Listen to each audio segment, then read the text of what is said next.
Hi students, 12th Max, Chapter 7, Application of Differential Calculus, Exercise 7.1, Question number 7.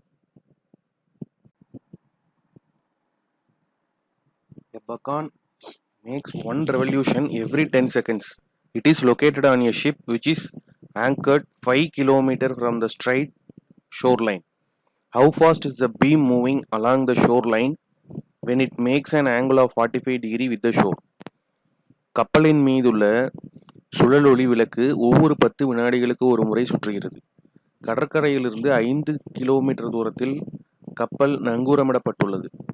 அவ்விளக்கின் ஒளிக்கற்றை காற்றுடன் 45 degree கோணத்தை ஏற்படுத்தும் போது கடற்கரையில் ஒளிக்கற்றை எவ்வளவு வேகமாக நகரும்? இதுதான் நம்மளுடைய கேள்வி. பெக்கான் லைட் அப்படின்றது ஒரு ரிவால்விங் லைட், அவ்வளோதான். இது அப்படியே ரொட்டேட் ஆகிட்டு இருக்கும். இப்போ இந்த இடத்துல ஒரு ஷிப் இருக்குது. இந்த ஷிப்பில் இப்போ இந்த பாயிண்டில் தான் பெக்கான் லைட் இருக்கிறதா வச்சுப்போம். இங்கே என்ன இருக்குன்னா,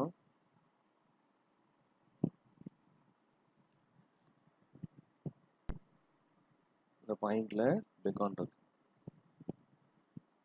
சுழலொளி இருக்குது.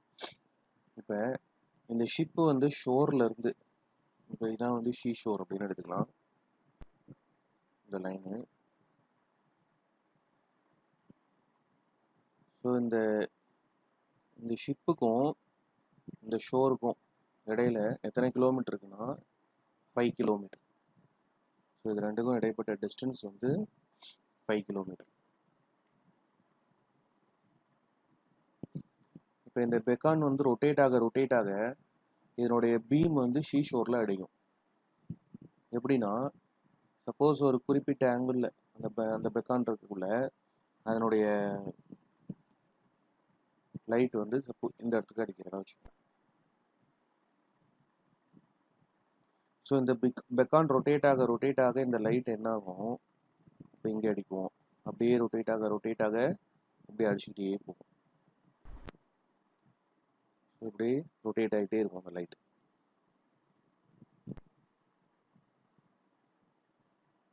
ஸோ இது மாதிரி ரொட்டேட் ஆகிட்டு இருக்கு. எப்படி ரொட்டேட் ஆகுதுன்னா, it makes one revolution every 10 seconds அப்படின்னு சொல்லியிருக்காங்க. இப்போ 1 ரெவல்யூஷன் அப்படின்னா, இப்போ ஒரு தடவை சுற்றி வந்தோமா, அது ஒரு பாயிண்ட்ல உண்டாகக்கூடிய ஆங்கிள் 360 டிகிரி நமக்கு தெரியும்.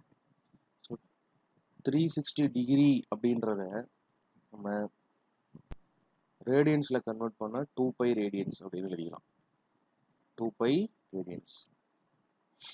அப்போ இது ஒரு குறிப்பிட்ட ஆங்கிளை இந்த இடத்துல உருவாகுது. அந்த ஆங்கிள் தீட்டான்னு வச்சுக்கோங்க.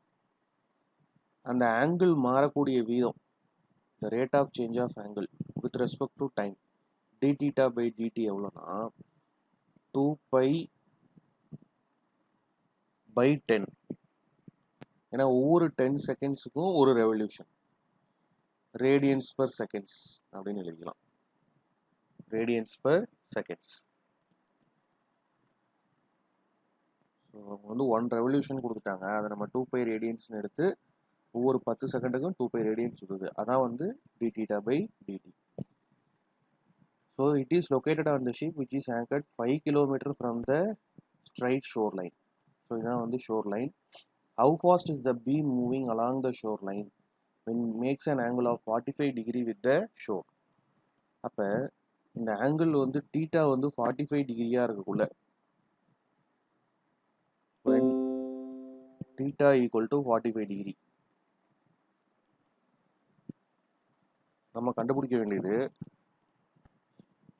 how fast is the beam moving along the shoreline when it makes an angle of 45 degree with the shore.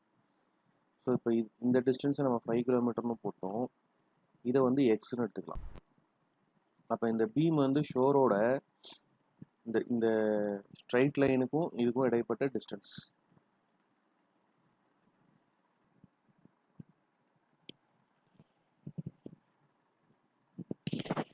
இப்போ இந்த பீமானது இந்த ஷீ ஷோரில் என்ன ஆகுனா, இப்போ ஒரு குறிப்பிட்ட இடத்துல இப்போ இங்கே இருக்க பீமானது மாற இப்போ நம்ம கீழே குறிச்சிருக்கிற எக்ஸ் ஆனது சேஞ்ச் ஆகிட்டே இருக்கும். ஸோ அந்த எக்ஸ் என்ன ரேட்டில் சேஞ்ச் ஆகுது அப்படின்றத நம்ம கண்டுபிடிக்கணும். How fast the beam moving along the shore line. இப்போ கீழே இருக்க லைன் தான் ஷோர் லைன். இந்த பீம் ஷோர் லைனில் என்ன ரேட்டில் சேஞ்ச் ஆகிட்டு இருக்கு அப்படின்றத நம்ம கண்டுபிடிக்கிறோம். அதாவது எக்ஸ் வேரி ஆகிறத கண்டுபிடிக்க சொல்கிறாங்க. இப்போ இங்கே வந்து எக்ஸ் இவ்வளோ இருக்குது. இந்த பீம் சப்போஸ் இப்படி வந்துருச்சுன்னா எக்ஸ்ன்னு அதிகமாகும். போக போக எக்ஸ் இன்னும் இன்க்ரீஸ் ஆகிட்டே போகும். அந்த ரேட் தான் நம்மளை கண்டுபிடிக்க சொல்கிறாங்க. ஸோ அப்போ நம்ம கண்டுபிடிக்க வேண்டியது என்ன அப்படின்னா, we have to find dx by dt.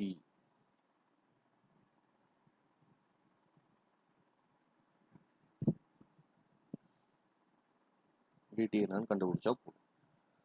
So இவ்வளோ தான் நம்மளுடைய கொஷின். இப்போ இந்த இடத்துல நமக்கு ஒரு ரைட் ஆங்கிள் ட்ரையாங்கிள் உருவாகிருக்கு. ஸோ இந்த ரைட் ஆங்கிள் ட்ரையாங்கிளில் இந்த ஆங்கிள் வந்து 90 டிகிரி, இது வந்து 90. ஸோ இந்த இடத்துல டீட்டா நம்ம போட்டிருக்கனால இது அந்த எக்ஸை வந்து நம்ம என்னென்ன எடுத்துக்கலாம்னா ஆப்போசிட் சைடு, இது வந்து அட்ஜசன்ட் சைடு அண்ட் இது வந்து ஹைபோட்டனஸ். ஸோ இப்போ இந்த அட்ஜசன்ட் சைடு தான் எவ்வளோனா 5 kilometre, opposite side x. So adjacent சைடையும் ஆப்போசிட் சைடையும் ரிலேட் பண்ணுற ஃபார்முலா நமக்கு தெரியும், tan theta. We know tan theta equal to opposite side divided by adjacent side.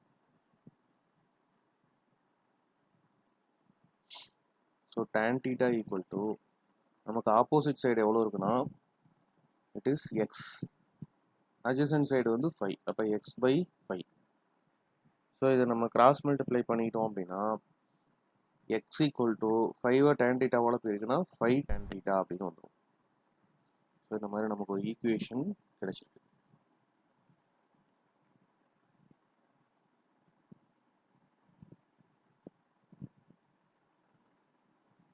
So இப்போ இந்த ஈக்குவேஷனை நம்ம என்ன செய்ய போகிறோம்னா டிஃபரன்ஷியேட் பண்ண போகிறோம். So differentiating with respect to time. So differentiating, so இதை வந்து நம்ம ஃபர்ஸ்ட் ஈக்குவேஷன் வச்சுக்கலாம். So differentiating first equation with respect to time. So இதை டைமை பொறுத்து நம்ம டிஃபரன்ஷியேட் பண்ணுறோம் அப்படின்னா எக்ஸை டிஃபரன்ஷியேட் பண்ணால் என்ன ஆயிடும்னா dx by dt equal to 5 constant. tan தீட்டாவை டிஃபரன்ஷியேட் பண்ணால் we know it is secant square theta, formula தெரிஞ்சிருக்கும். அடுத்தது அந்த தீட்டாவை டைமை பொறுத்து டிஃபரன்ஷியேட் பண்ணக்குள்ள d theta by dt. So இதில் நோன் குவான்டிட்டிஸ் எல்லாத்தையும் சப்ஸ்டியூட் பண்ணலாம்.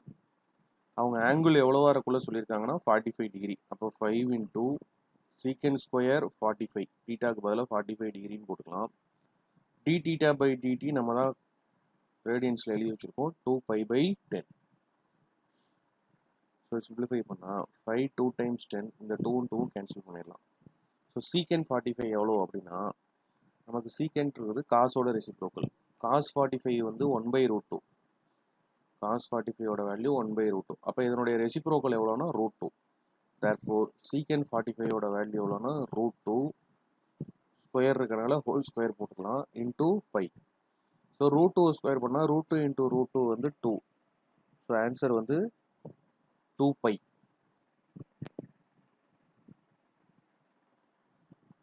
ஸோ இங்கே டிஸ்டன்ஸ் பார்த்தீங்கன்னா கிலோமீட்டரில் கொடுத்துருக்காங்க. அப்போ 2π கிலோமீட்டர் பெர் செகண்ட், டைம் வந்து செகண்டில்.